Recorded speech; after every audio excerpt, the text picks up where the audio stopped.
अशोक गहलोत और सचिन पायलट के बीच का विवाद किसी से छिपा नहीं। अब विवाद इतना बढ़ चुका है कि चुनावी साल में दोनों कांग्रेस हाईकमान के लिए मुश्किल बनते जा रहे हैं। अब इन दोनों के विवाद पर सलमान खुर्शीद, कांग्रेस के वरिष्ठ नेता का बयान सामने आया है। कांग्रेस के वरिष्ठ नेता सलमान खुर्शीद ने राजस्थान में सीएम अशोक गहलोत और सचिन पायलट को आपसी मतभेद सुलझाकर एक होने की सलाह दी है। खुर्शीद ने कहा है कि मेरी तो ये सलाह ये है कि आप लोग अच्छे रहो, साथ रहो, हम लोग बच जाएंगे। हम लोग से उनका संदर्भ कांग्रेस से था। हम जहां कुछ नहीं कर पाए वहां एक संदेश जाएगा, जहां हमारे किले हैं वे मजबूत होंगे। खुर्शीद आगे कहते हैं कि राजस्थान, छत्तीसगढ़, मध्य प्रदेश में हमारे किले मजबूत रहेंगे तो उसका असर यूपी पर भी पड़ेगा। खुर्शीद जयपुर में थे, मीडिया से बातचीत कर रहे थे और मीडिया के सवालों का जवाब दे रहे थे। कांग्रेस का कोई वरिष्ठ नेता अगर राजस्थान की जमीन पर है तो सिर्फ और सिर्फ चर्चा होती है अशोक गहलोत और सचिन पायलट के रिलेशन की, संबंध की, बयानों की और मुख्यमंत्री के चेहरे की। खुर्शीद ने आगे कहा कि गहलोत और पायलट दोनों का अपना महत्व है, अपना स्थान है। खुर्शीद एक सलाह के तौर पर कहते हैं कि मैं अगर सचिन की जगह होता तो मेरे मन में यह विश्वास होता कि आने वाला कल हमारा ही है, तो आज भला चिंता क्यों करें। इसके दो मायने हो सकते हैं। राजनीतिक पंडित कहते हैं कि सलमान खुर्शीद का यह बयान अशोक गहलोत को भी एक संदेश हो सकता है और सलमान खुर्शीद का यह बयान पार्टी को मजबूत करने के हिसाब से भी एक संदेश हो सकता है। अशोक गहलोत को संदेश इसलिए क्योंकि सचिन पायलट अभी युवा नेता हैं और उनके लिए भविष्य की ढेरों संभावनाएं खुली हुई हैं, और अगर सलमान खुर्शीद जैसे ये नेता कहते हैं तो निश्चित तौर पर इसके कई मायने निकाले जाएंगे।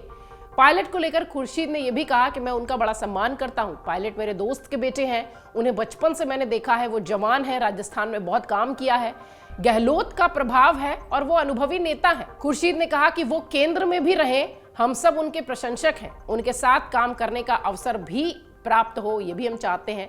हम उन पर बड़ा विश्वास करते हैं। यहाँ पर अशोक गहलोत और सचिन पायलट को लेकर बड़ा बैलेंस जवाब सलमान खुर्शीद ने दिया। सलमान खुर्शीद ने कहा कि मुझे उम्मीद है कि सब सूझबूझ से आगे इकट्ठे होकर चुनाव लड़ेंगे। देखिए, बड़ी चिंता की बात इसलिए भी है कांग्रेस हाईकमान के लिए क्योंकि इस साल राजस्थान में चुनाव होने हैं और यहाँ गुटबाजी ही नहीं खत्म हो रही, एक दूसरे पर कटाक्ष नहीं खत्म हो रहा है, जिससे कि विधायक ये नहीं तय कर पा रहे हैं कि किस चेहरे के साथ हमें चुनाव में उतरना है और क्या तैयारियां करनी है। गहलोत पायलट पर अपनी बात रखते हुए खुर्शीद ने आगे ये भी कहा कि इस पूरे मामले में पार्टी में से एक किसी को दखल देना होगा। ये यहाँ जो जिक्र हो रहा है इसका संदर्भ आप लगा सकते हैं कि ये हाईकमान की बात हो रही थी, जिसका जिक्र हमने पहले भी आपसे किया था कि चुनावी साल में बहुत महत्वपूर्ण है कि किसी एक नाम के साथ निर्णय लेकर आगे बढ़ना होगा, अन्यथा भाजपा को कुछ नहीं करना पड़ेगा। राजस्थान की जमीन पर इन दोनों की गुटबाजी, इन दोनों की लड़ाई ही भाजपा की जीत में अहम रोल साबित हो जाएगी। खुर्शीद कहते हैं कि मैं गहलोत और पायलट को जानता हूं, मुझे विश्वास है कि समाधान निकलेगा क्योंकि इनकी कांग्रेस के प्रति निष्ठा है। पार्टी नेतृत्व पर बात करते हुए खुर्शीद ने यह भी कहा कि राजस्थान में चल रही अनबन पर पार्टी अध्यक्ष काम कर रहे हैं। राजस्थान का कांग्रेस के लिए बड़ा महत्व है। अध्यक्ष का संदेश धीरे धीरे सब तक पहुंचना शुरू हो गया है। कई राज्यों में ये सवाल है, उनका समाधान भी शुरू हो चुका है। राजस्थान के मुद्दे पर भी चुनाव से पहले समाधान निकल जाएगा, ऐसा भरोसा खुर्शीद ने दिलाया। खुर्शीद ने कहा कि राजस्थान के मुद्दे का हल निकलने से ये एक संदेश जाएगा कि जहां भी हमारे किले हैं वो मजबूत हो रहे हैं।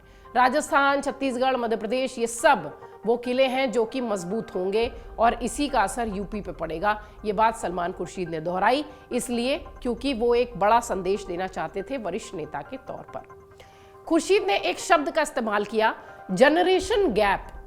खुर्शीद ने ये बात कही कि जिस तरीके की तस्वीर इस वक्त राजस्थान में दिखाई पड़ रही है, शायद वो जनरेशन गैप की लड़ाई हो। खुर्शीद कहते हैं कि जनरेशन गैप की लड़ाई तो होती ही है, पिताजी का एक तरीका होता है, बच्चों का दूसरा तरीका होता है, लेकिन सब जानते हैं कि परिवार एक है। परिवार की लड़ाई में किसी और परिवार में जाकर वहां जाने की जरूरत नहीं है। यहां खुर्शीद संदेश देने की कोशिश कर रहे हैं क्योंकि लगातार राजस्थान की जमीन पर ये अटकलें तेज चल रही थी कि हो सकता हो अगर सचिन पायलट को मुख्यमंत्री का चेहरा न बनाया जाए तो वो बीजेपी का दामन थाम ले। इसलिए शायद ये संदेश देने की कोशिश सलमान खुर्शीद ने की है। उसका समाधान घर में ही होता है, ये बात भी खुर्शीद कहते दिखाई पड़े कि अगर कोई विवाद घर में हो गया तो उसका समाधान घर में ही होगा और परिवार में भी लोग कोशिश कर रहे हैं कि थोड़ी सी जमीन और मिल जाए। जब तक जवान रहे तब तक काम करने का मौका मिल जाए। पार्टी में भी ऐसा लोग करते हैं और उसका सम्मान भी होना चाहिए, सम्मान करते रहना चाहिए।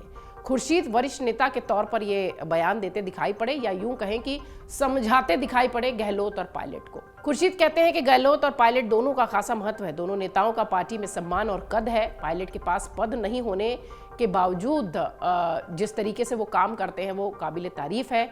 इस पर खुर्शीद ने यह भी कहा कि सलमान खुर्शीद ने अपनी बात रखी। उन्होंने कहा कि मैं तो विधायक और सांसद भी नहीं हूं, लेकिन पार्टी ने मुझे बहुत कुछ दिया है। उन्होंने कहा कि जनता के बीच आधार और प्यार ही असली ताकत है। जनता से जो समर्थन मिलता है, प्यार मिलता है, वही नेता की असली ताकत है। बैलेंस जवाब सलमान खुर्शीद का अशोक गहलोत और सचिन पायलट को लेकर। लेकिन देखिए, इसमें संदेश भी छुपा हुआ है। अगर वो कहते हैं कि मैं अगर पायलट की जगह रहता तो मैं ये कहता कि आने वाला वक्त हमारा है, यानी यहाँ वो एक तरीके से अशोक गहलोत को भी संदेश देने की कोशिश कर रहे हैं कि भाई जब उम्र का तकाजा होगा तो निश्चित तौर पर युवा पीढ़ी आगे आएगी। इसके साथ ही वो सचिन पायलट को भी समझाते नजर आते हैं कि जरूरी नहीं है कि आपको पद और प्रतिष्ठा मिले, अगर आप पार्टी के लिए काम कर रहे हैं तो निश्चित तौर पर जनता का समर्थन और प्यार ही आपकी असली ताकत है। जिस तरीके का संदेश इस वक्त सलमान खुर्शीद जयपुर में रहने के बाद देने का प्रयास कर रहे हैं, ऐसा लगता है कि अब पार्टी संजीदा हो गई है, क्योंकि चुनावी साल है और बहुत जरूरत है कि अशोक गहलोत और सचिन पायलट के बीच की जो गुटबाजी है, मनमुटाव है, शीत युद्ध है, इसे खत्म किया जाए। और इस वक्त शायद सलमान खुर्शीद ये जिम्मेदारी वरिष्ठ नेता के तौर पर लेने का प्रयास कर रहे हैं। डाउनलोड करें अमर उजाला ऐप और पाएं खबरें लगातार। अगर आप ये वीडियो YouTube पर देख रहे हैं तो हमारे चैनल को सब्सक्राइब करें और बेल आइकन को दबाना ना भूलें। अगर आप Facebook पर ये वीडियो देख रहे हैं तो हमारे पेज को लाइक करें।